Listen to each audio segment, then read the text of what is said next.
The courtroom was packed. Every seat was taken, and even the standing areas were full. People whispered to one another, trying to catch any hint of what was about to unfold. It wasn't every day that a trial like this happened in their small town. The kind of case that everyone knew about, but no one really understood. Some came out of curiosity, some to support the families involved, and some just to witness the drama they knew would happen. At the center of it all was a man accused of a serious crime. A man who had lived in the town for years, someone most people thought they knew. He had always kept a low profile, running his small business and quietly living his life. Now his entire world was on display, and every action, every word, every expression was being scrutinized. The tension in the air was almost unbearable. The trial had already been running for a few days. Prosecutors had presented their case with precision, highlighting every piece of evidence they could find to prove his guilt. Witnesses had taken the stand, sharing their versions of the events that had led to the arrest. Some stories were emotional, some confusing, and some just left the jury unsure of what to believe. The defense had countered carefully, trying to dismantle the prosecution's narrative and show that there were too many unanswered questions to convict anyone yet. But the most anticipated moment of the trial had not yet come. The moment everyone was waiting for was not the testimony of a witness from the street or a piece of evidence found in the investigation. No, the moment everyone was whispering about and silently waiting for was the testimony of his daughter. She had been quiet throughout the entire ordeal. At just 17, she had stayed out of the public eye, refusing to speak to reporters and keeping her distance from the gossip that was spreading through the town. Many people wondered what she thought about her father's situation. Did she believe he was guilty? Did she fear him? Did she want to help him? Nobody really knew. And now she was about to take the stand. When she entered the courtroom that morning, there was an immediate hush. People craned their necks to get a glimpse of her. She looked nervous, yes, but there was also a sense of determination in her eyes. She walked slowly, her hands slightly shaking, but she held her head high. She was no longer just a daughter watching her father's life fall apart. She was about to become a central figure in the trial. As she took the stand, the judge addressed her gently but firmly. "Do you promise to tell the truth, the whole truth, and nothing but the truth?" he asked. She nodded, her voice barely audible as she said, "I do." The defense attorney, who had been watching her closely, gave her an encouraging nod. He could see the fear in her eyes, but he also saw the strength. He knew that if she could speak clearly, if she could tell the story as it really happened, it might change the course of the trial entirely. The courtroom was silent as she began to speak. Her voice was soft at first, almost hesitant, but it grew steadier as she went on. She described her life at home, the normal routines, the small arguments that any family might have, and the love that had always been there despite the occasional tension. She talked about her father not just as a defendant in a case, but as a person, a father who cared deeply for his family, who sometimes made mistakes, but who had always tried to do his best. Then she began to talk about the night of the incident. She paused several times, taking deep breaths, trying to steady herself. "I need to be honest about something," she said, her eyes meeting the jury's. "I didn't tell the police everything at first. I was scared. I didn't want to make things worse for anyone." A murmur ran through the courtroom. People leaned forward, trying to hear every word.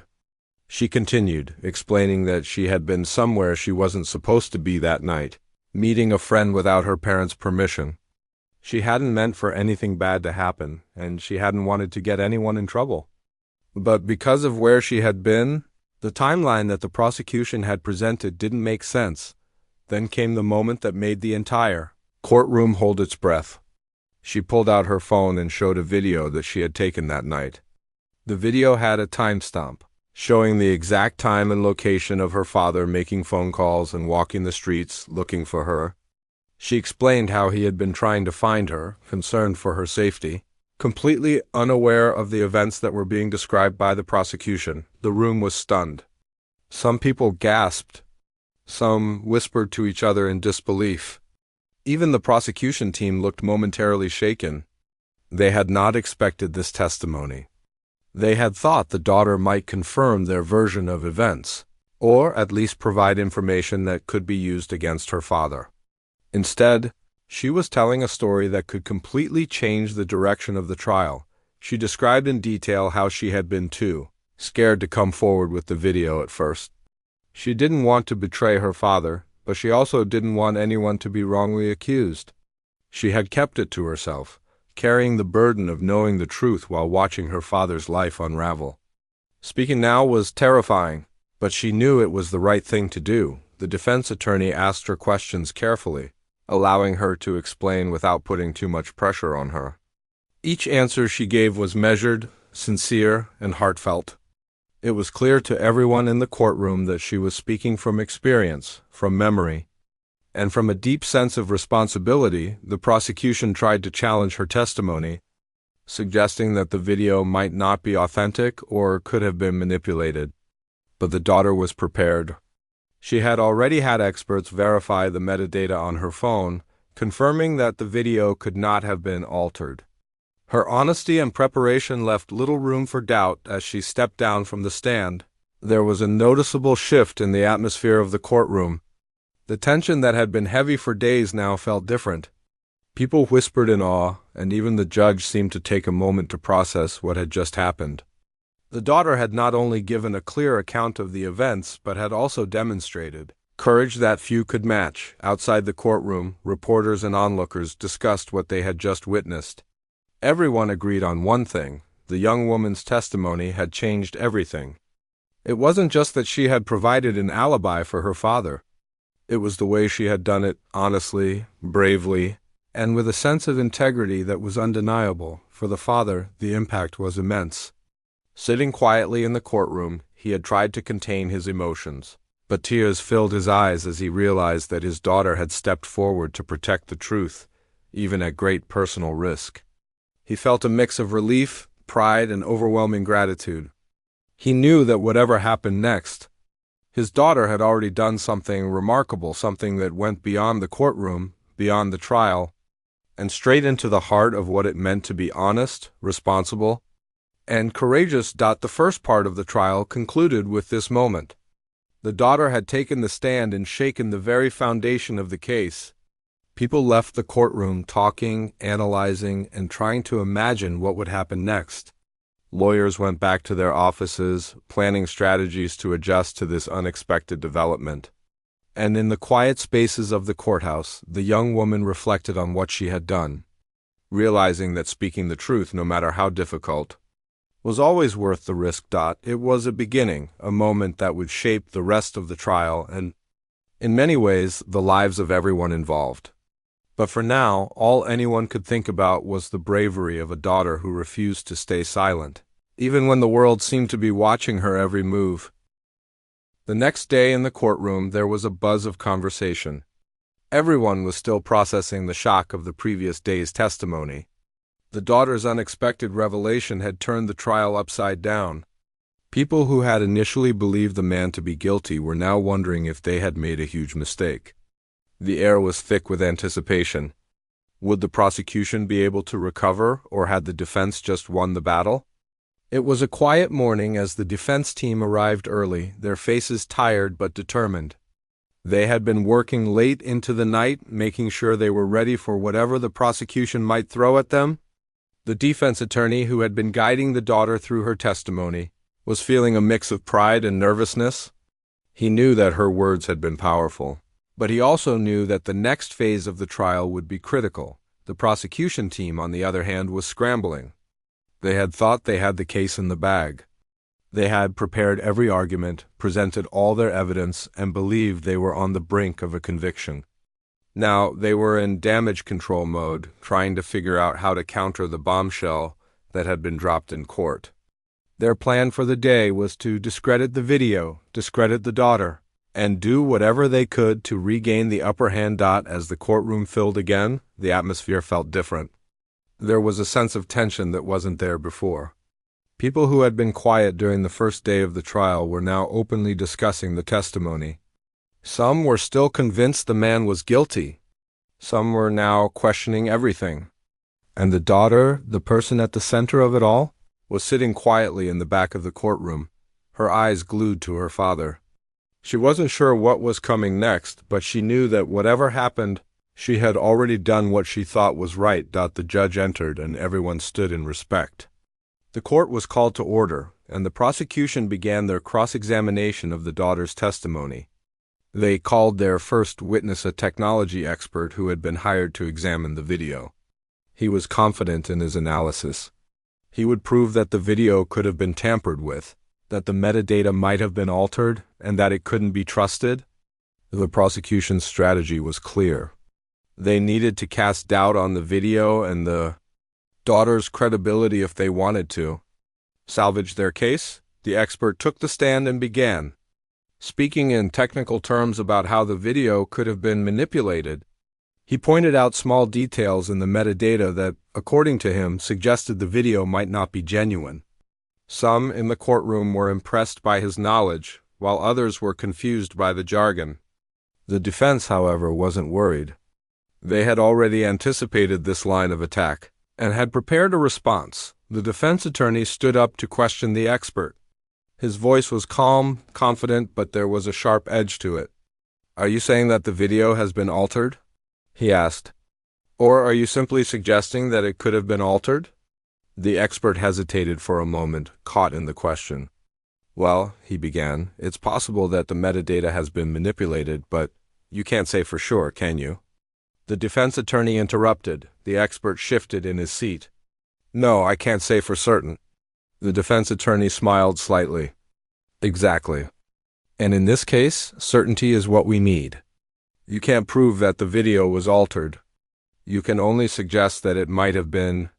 But we have experts who have already confirmed that the metadata is legitimate, that the video is real." The defense attorney's voice grew more forceful. "Your opinion, sir, is based on possibilities, not facts. And in a case like this, where a man's future is at stake, possibilities don't cut it. The truth does." The courtroom went quiet.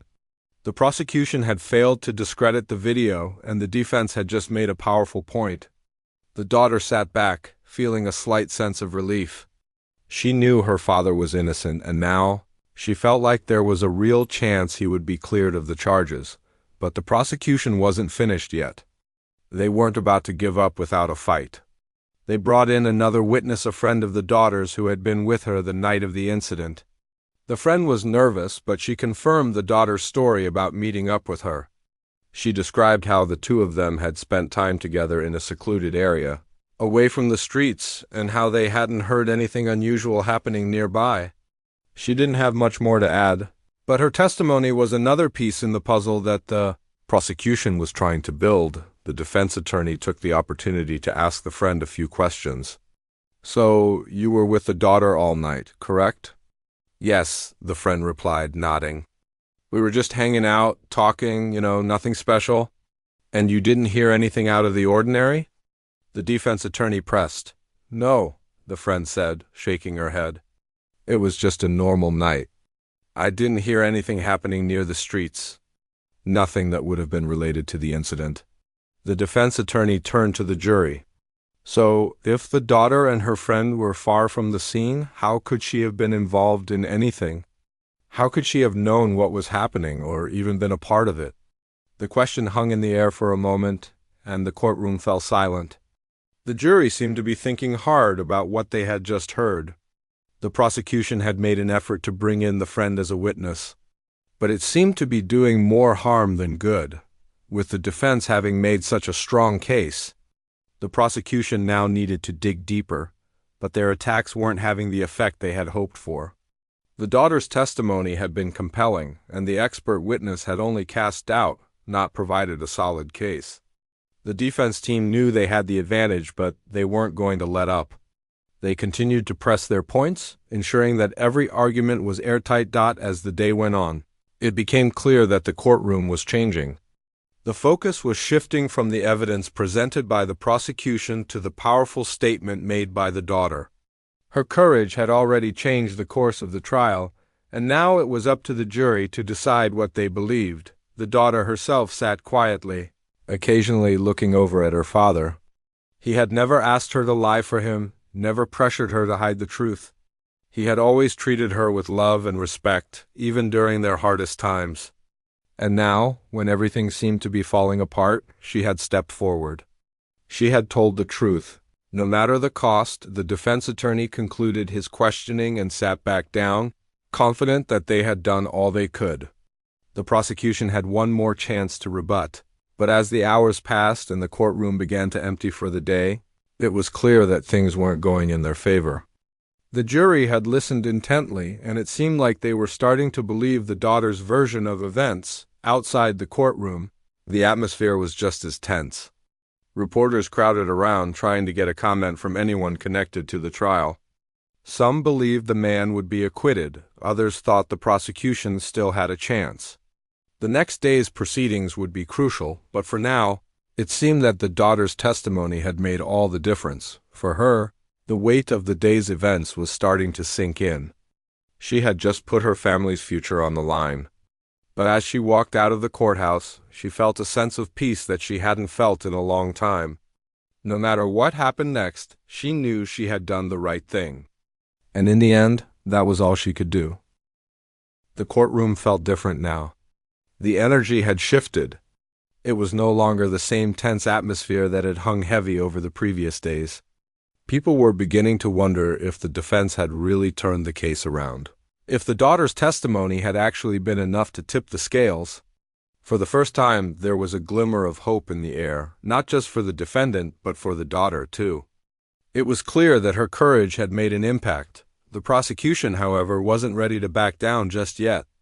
They had one last play they could make, a final chance to tear apart the defense's case and reclaim control of the trial. But the more they tried, the more it seemed like they were digging themselves into a deeper hole. The daughter had done something no one expected, and now, everyone was left wondering if there was a way for the prosecution to recover. That morning, the courtroom was packed again.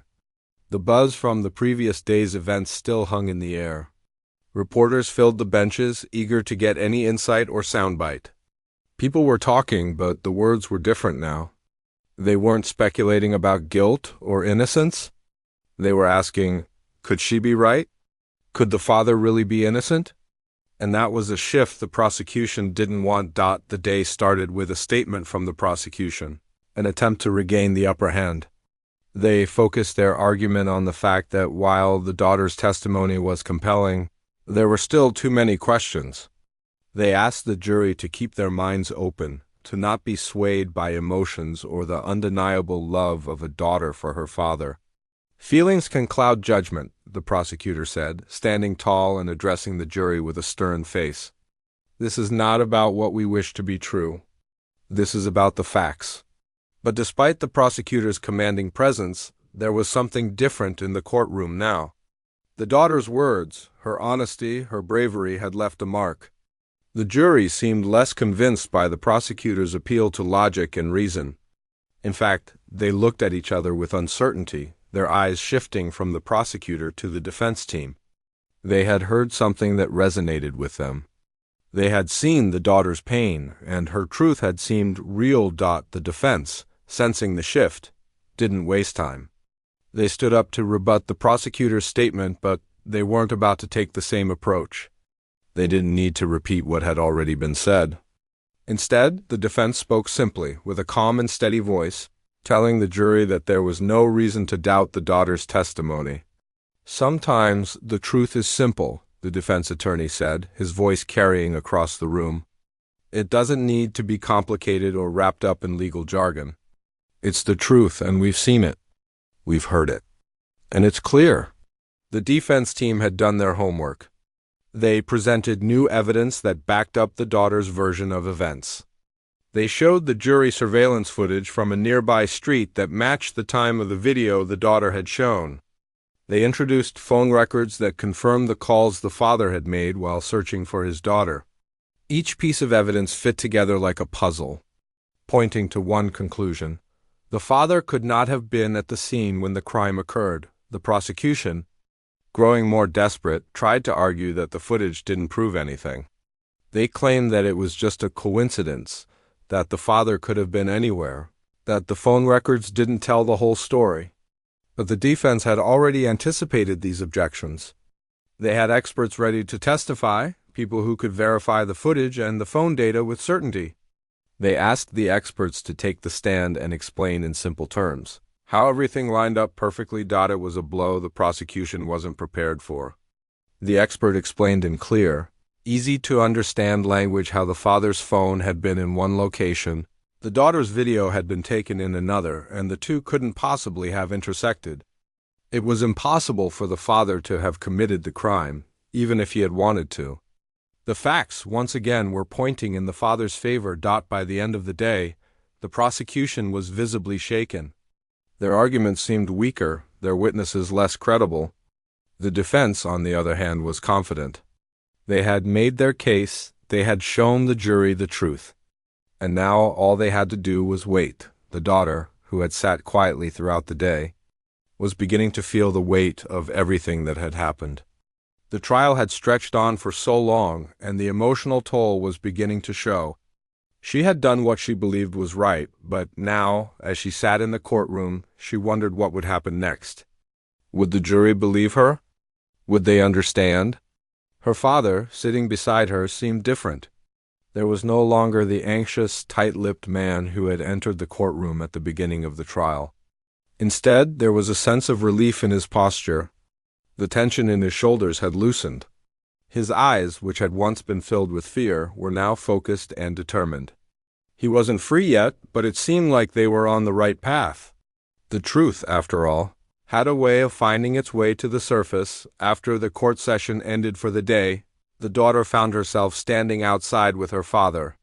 The cool evening air felt strange on her skin, and for the first time in weeks she felt like she could breathe again. The weight of the trial wasn't entirely gone, but it was easier to carry now. They didn't say much to each other at first.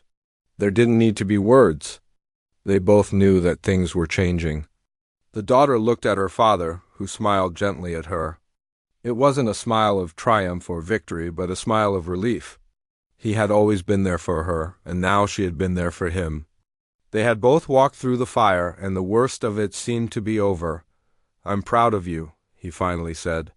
His voice thick with emotion. The daughter nodded, her heart swelling with a mixture of pride and exhaustion.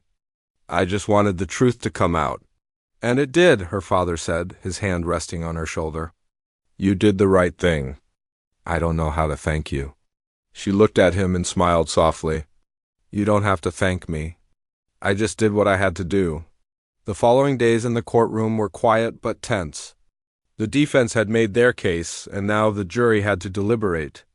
The prosecution had presented their final arguments, but it was clear that they hadn't convinced the jury.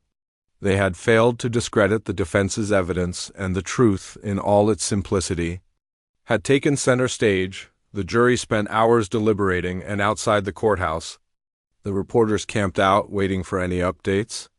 People from the town gathered in small groups, speculating on the outcome of the trial. Some were confident in the father's innocence, while others still believed he might be guilty.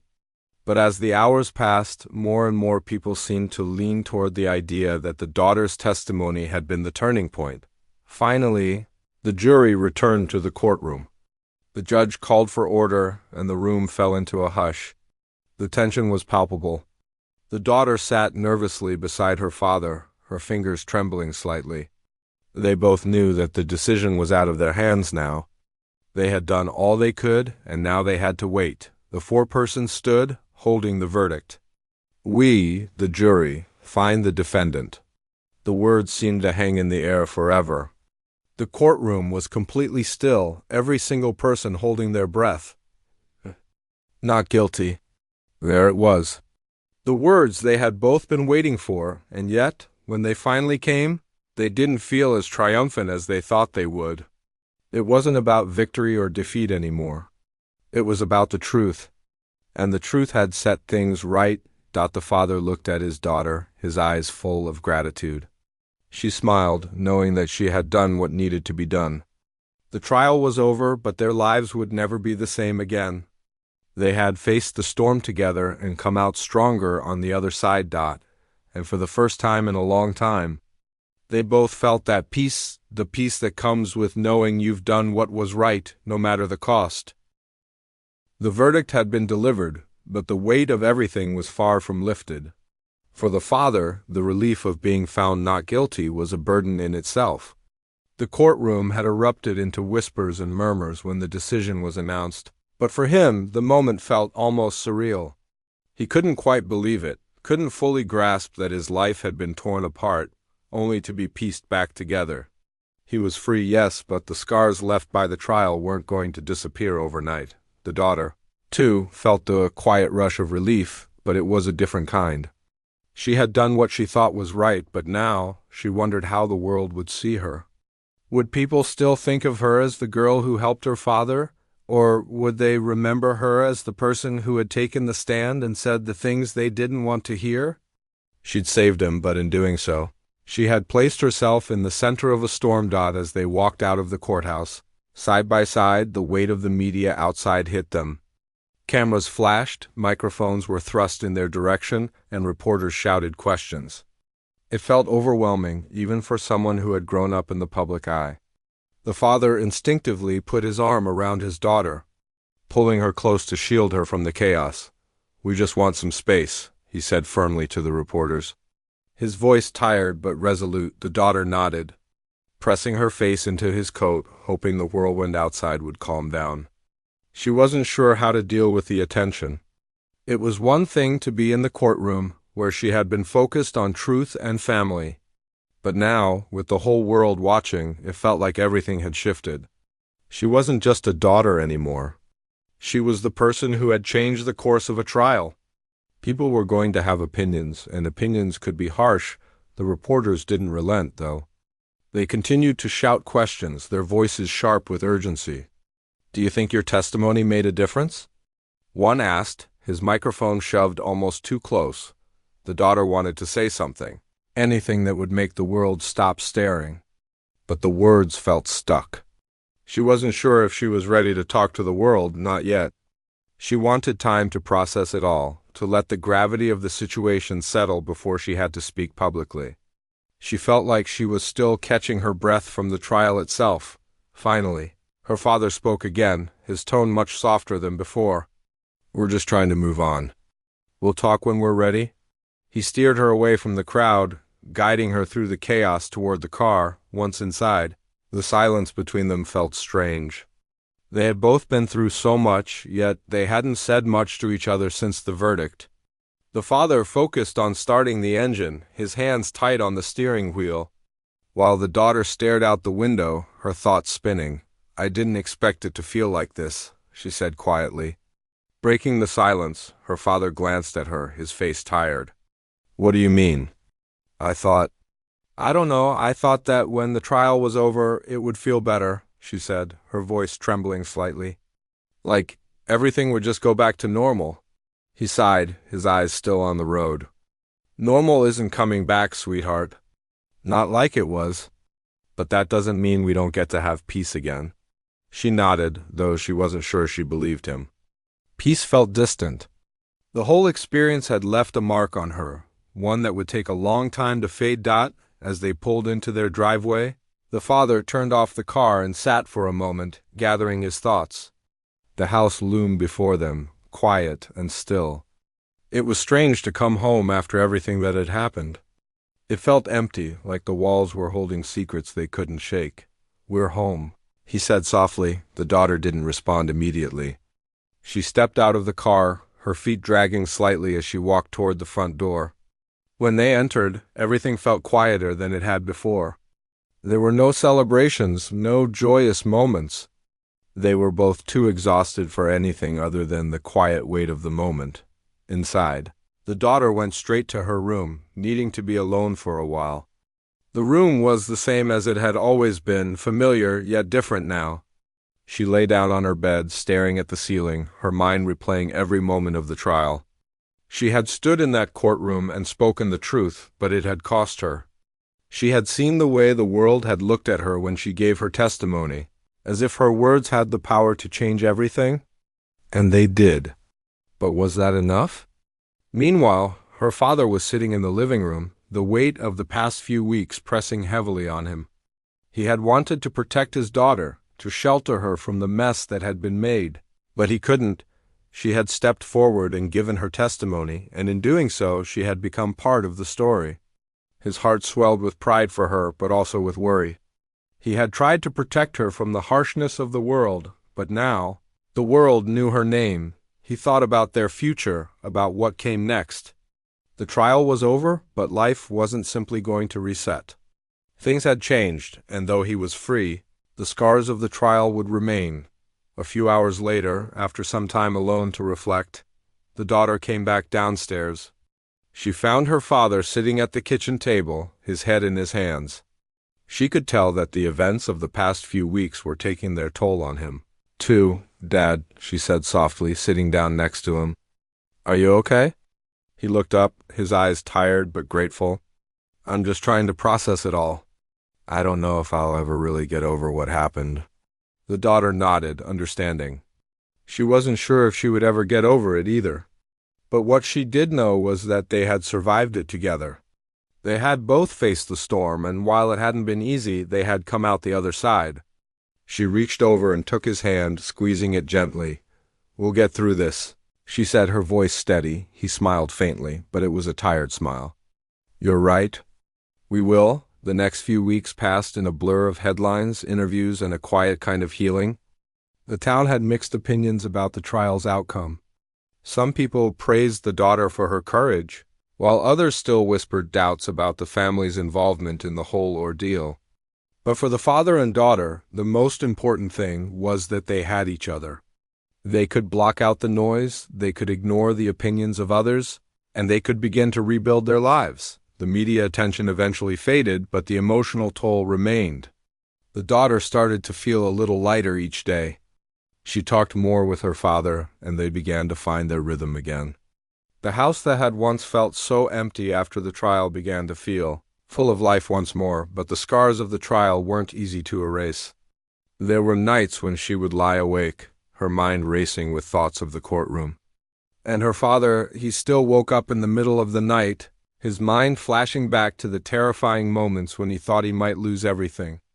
But they were moving forward, slowly, one day at a time. One evening, after dinner, the father and daughter sat together in the living room. The father reached over and turned on the TV, but neither of them were really watching. They were just there, together, in the quiet. "I know things won't ever be the same," the daughter said, breaking the silence. He looked over at her, a soft smile on his face. "I know, but maybe that's not such a bad thing." She nodded. "Yeah, maybe it isn't." And in that moment, they both knew that whatever came next, they would face it together. They had been through the worst of it. They had faced the storm and come out stronger. They were no longer the same, but in a way that made them stronger. They had found the truth, and that had made all the difference. Life after the trial wasn't easy. Even though the verdict had been in their favor, and the father was no longer facing the charges that had once threatened to destroy his life, things weren't simply going back to normal. The scars of the past few months lingered in the air, both in the quiet moments at home and in the conversations they tried to have with others. For the daughter, it was particularly hard. She had done what she believed was right. She had spoken the truth in that courtroom, even when it felt like the whole world was against her. But now, there was a new kind of weight to bear. The people in town had their opinions. Some praised her for her bravery, while others whispered in corners, wondering if she had really known the truth all along. She had saved her father, but in the process, she had exposed herself to the harsh judgment of everyone around her.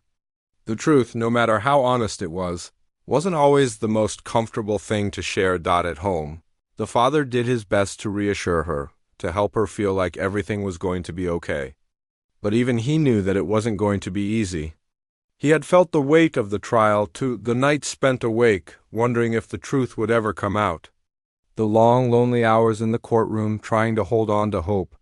It had changed him, just as it had changed her. Yet, they had something now that they didn't before: the ability to rebuild. Slowly, over time, things started to feel a little bit lighter. They didn't talk about the trial much anymore. Every now and then, they would share a quiet moment, acknowledging how hard it had been, but they both understood that dwelling on it wasn't going to help. They had to move forward, even if that meant taking things one step at a time. One evening, after a long day, the father and daughter sat on the porch. The sun was setting, casting a warm glow over the yard. The air was cooler now, the kind of crisp evening breeze that made it easy to reflect. The father had just come in from the garden, wiping his hands on his pants. The daughter had spent the afternoon reading a book in her room, trying to distract herself from the noise in her head. "Can we just sit for a minute?" the father asked softly, looking at her. "I think we both need it."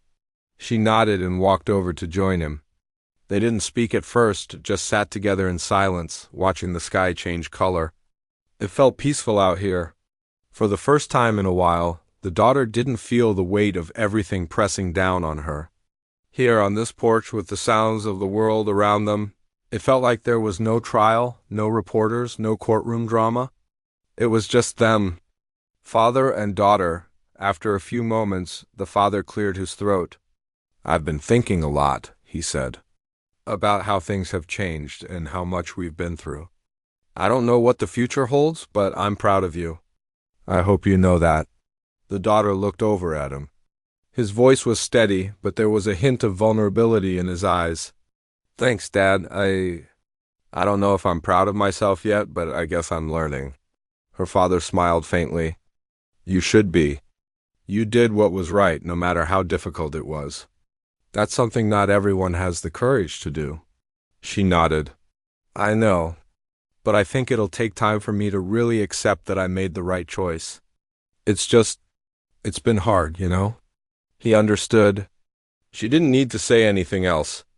He could see the struggle in her eyes, the way she had been carrying this heavy burden even after the trial ended. It wasn't easy to be in the spotlight, especially when everyone had an opinion about what you did. And it wasn't easy to know that no matter how much you tried to move on, the world had a way of reminding you of what had happened. "I know," he said quietly. "It's been hard for me, too. I've spent a lot of time thinking about everything, about how it all unfolded. I think it's okay to feel uncertain. It's okay to take time." The daughter smiled slightly, grateful for the support. She had been carrying this weight for so long, and hearing her father say that it was okay to feel uncertain made her feel less alone. For so long she had tried to pretend that everything was fine, that the trial hadn't affected her, but deep down, she had been struggling. They sat together for a while longer, watching the stars appear in the sky as the evening turned to night. It was a small moment of peace, a quiet reminder that even after everything that had happened, life could still be beautiful. They didn't need to talk anymore. The silence was enough. Over the following weeks, life slowly began to return to a new normal. The media coverage died down, though it didn't disappear entirely. People in the town still whispered about the trial, but for the most part, the father and daughter were able to go about their lives. There were moments of awkwardness, like when they ran into people who had been on the other side of the trial, but they got through it.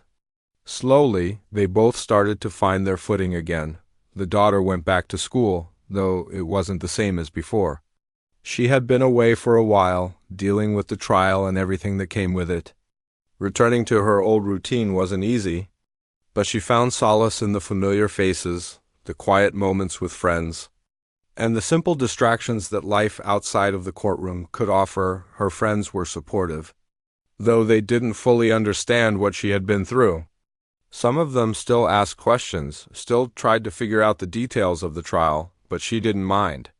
She answered when she felt like it and kept the rest to herself. There were some things that didn't need to be shared with the world. She had learned that the hard way. As the weeks turned into months, the father, too, began to rebuild. He started working again, his small business picking up after the storm of the trial had passed. The early mornings, the quiet hours in the office, it all felt good. It was something familiar, something he could hold on to. He didn't talk about the trial much, not with his employees or the customers who came through the door. Life had moved on, and it was time for him to do the same. One afternoon, the father sat down at the kitchen table with a cup of coffee, looking out the window at the yard. His daughter was out there, helping him plant new flowers. The sun was bright and the breeze felt fresh.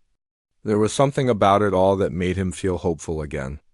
He watched her as she worked, her hands steady as she placed the plants in the soil.